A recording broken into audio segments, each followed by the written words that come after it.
Varanasi link media. धर्म सम्राट स्वामी श्री करपात्री जी महाराज का 118वां आविर्भाव महोत्सव संपन्न।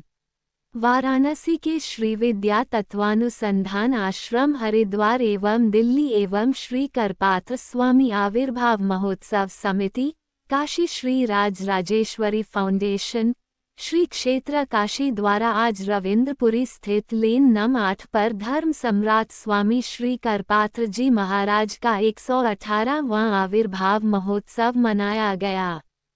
कार्यक्रम में मुख्य अतिथि प्रो विंध्येश्वरी प्रसाद मिश्र एवं विशिष्ट अतिथि के रूप में सुमेरु पीठ के पीठाधीश्वर शंकराचार्य स्वामी नरेंद्रानंद सरस्वती महाराज मौजूद रहे। कार्यक्रम की अध्यक्षता श्री विद्या तत्वानुसंधान आश्रम के अध्यक्ष श्री महेश चैतन्य ब्रह्मचारी जी ने किया।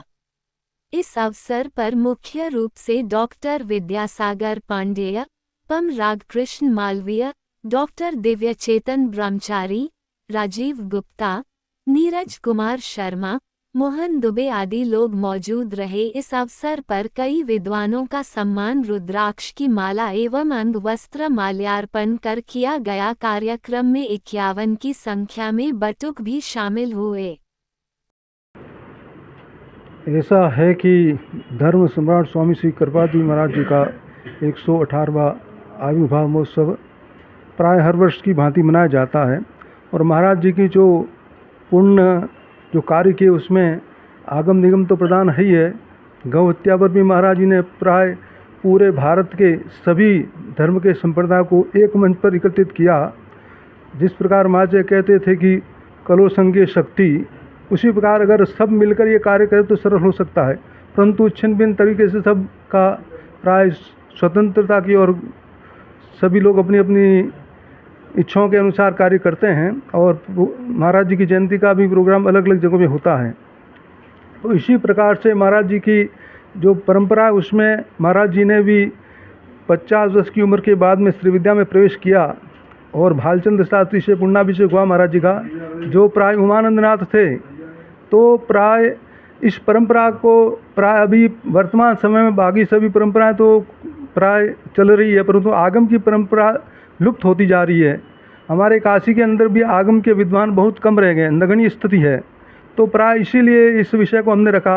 अगले वर्ष भी इसी विषय को रखा था, दूसरा विषय था अर्थात शक्ति जिज्ञासा, और अब इस बार आगमुक्त शक्ति साधना पक्ष।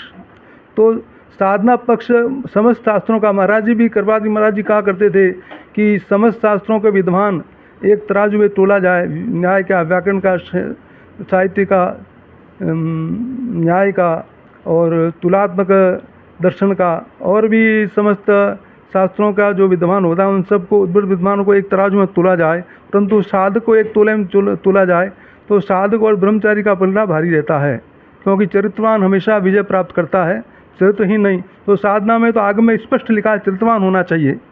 समस्त मार्तु शक्ति उसको मार्ती दृष्टि से देखेगा तभी साधना सफल होगी। क्यों कुलानंतर कहता है प्राय के जिसका मन जीवा जिसकी जली हुई है, जिसके हाथ प्रतिग्रह से जिले हुए हैं, जिसका मन पर स्त्री में आसक्त है, उसको हे देवी सिद्धि कैसे मिलेगी। इसी प्रकार आगम के सिद्धांत बड़े मने अनुशासित है, मने डिसिप्लिनरी है, परंतु आप दूसरे शास्त्रों में जाएंगे तो इतना नहीं लिखा है। आगम तो स्पष्ट करता है। अभी काशी में प्राय ऐसा समय चल रहा था जब सूतक में कथा भी हुई और वर्णाश्रम पर भी बात चलती है, पर उन सब विद्वानों को ये पता ही नहीं कि विष्णु यामल स्पष्ट लिखा है, किसको सूतक नहीं लगता है। ब्रह्मचारी यदि नाम सरे नास्ति सूतकम, ब्रह्मचारी और यदि को केवल सूतक नहीं लगता है, न जनना सूतक न मरना सूतक। वो तो प्रजेता सोहम दशम पुत्रो रघु कुलोद भव है भव। तो उसमें वह लिखा है कि प्राय वाल्मीकि जी भगवान राम को जब सीता के पास ले जाते हैं तब वो पूर्ण रूप से अपने दोनों हाथ ऊंचा करके स्पष्ट करते हैं कि प्राय मैं प्रचेता का 10वां पुत्र वाल्मीकि हूँ। तो वाल्मीकि ब्राह्मण ही थे जन्मजात से, और ये वाल्मीकि का जो दूसरा विषय चला रहा है वो महाभारत में कोई हो गया है, तो उस कारण से उसको उन्होंने सब लोगों ने जोड़ दिया वाल्मीकि के शूद्र थे। अरे वाल्मीकि शूद्र थे ही नहीं, और व्यास भी पराशर की संतान थे। बीज किसका था, इस पर विचार करना चाहिए विद्वानों को। ये विद्वत परिषद बनी हुई है क्या, ये ऐसे ही केवल बनी हुई है क्या? इसका कोई मतलब ही नहीं रहता है। मैंने वो भी उसमें अपने उसी के अंदर अपना लगा रहे हैं जोर, मैंने उसी बात को समर्थन कर रहे हैं।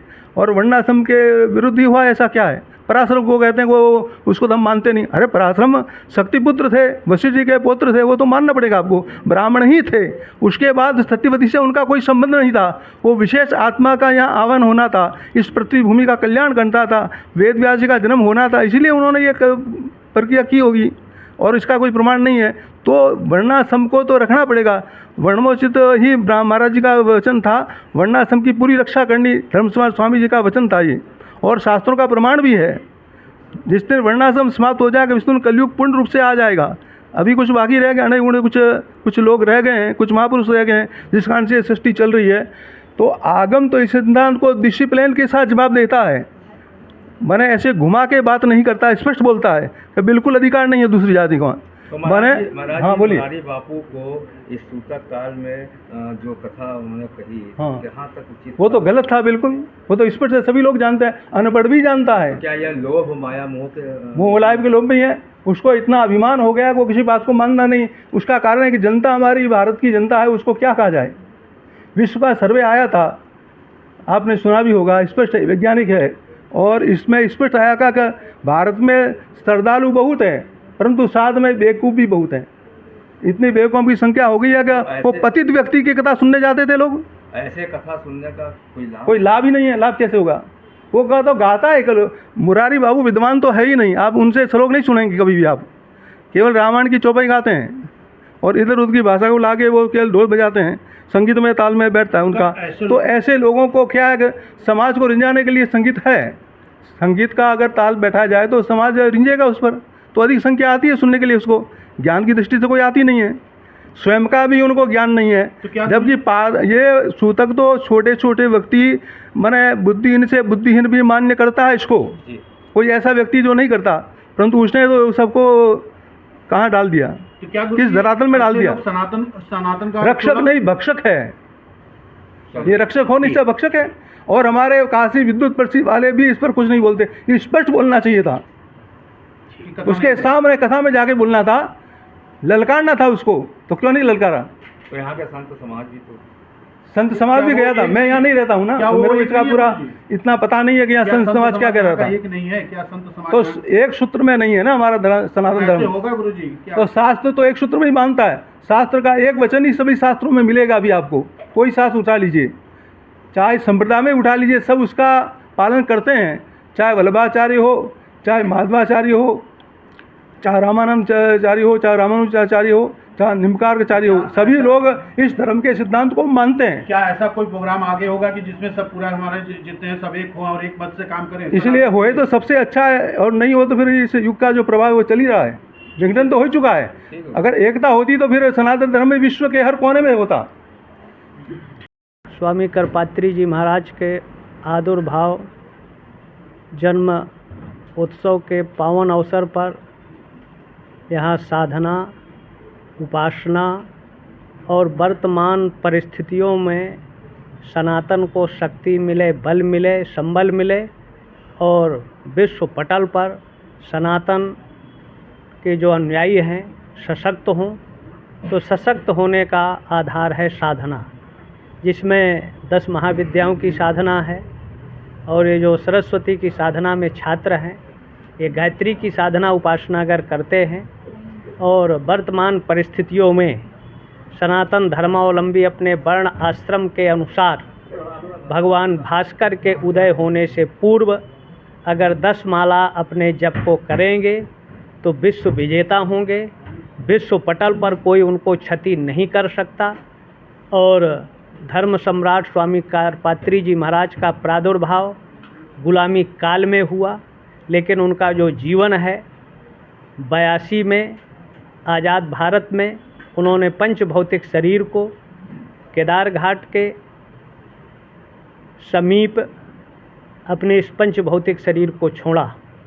उन्होंने गोरक्षा के लिए और लगभग सैकड़ों ग्रंथों पर, वेदों पर, तत्कालीन जो विजाति थे, विधर्मी थे, अनेक तरह का अनर्गल पलाप कर रहे थे, पुराणों पर, स्मृतियों पर, धर्मशास्त्रों पर अपनी लेखनी के द्वारा, वाणी के द्वारा उनको मुंहतोड़ जवाब दिया। जैसे भगवान आदि शंकराचार्य 2509 ईसा पूर्व तो लगभग 19वीं सदी में धर्म सम्राट जैसे महापुरुष का प्रादुर्भाव, पुरी के तत्कालीन निरंजन देव तीर्थ जी महाराज, करपात्री जी महाराज, माधवाश्रम जी महाराज, उनके पहले कृष्णबोध आश्रम और सैकड़ों विद्वानों को लेकर सनातन के विरोधियों को मुंहतोड़ जवाब देना और लगभग ब्रह्म मुहूर्त में 2:30 बजे जग कर दुर्गा का पाठ